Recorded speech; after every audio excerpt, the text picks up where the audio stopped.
Hozir. Assalomu alaykum.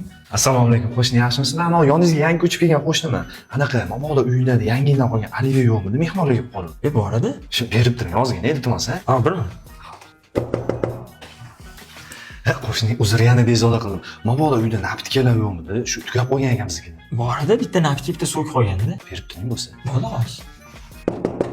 Hozir. Qo'shni uzr, anaqa non tugab qolgan, mabodo non yo'qmidi? Sindirilgan bo'lsa ham bo'laveradi. Sinag'ini beraman. Berib turing, iltimos. Hos. Rahmat.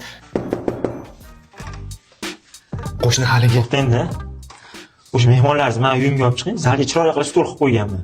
Yaxshi mehmon qilib ochib ketaverasiz keyin. Bo'laveradimi? aytdim-ku qo'shnimni ko'yini ochiq deb. Kiringlar, kiringlar. Kiringlar. Ha, kiringlar. Cho'ngil bosam bo'ladimi? Ha, bemalol, rahmat. Qo'shni anaqa qilsa pastga bisetga tushib turib, mehmonga xijolat bo'lmasin. Bo'ldi. Qarang, siz spanniga kirsangiz, uyda hujjatlari bor-da, nomingizga kadastr qilib olasiz, bo'ptimi? Kiravering. Aka, shampun qayerda? Shampun yo'qotdi-yu. Sizlar yeb turinglar, Aliyadan men shampun olib chiqib beraman, ha?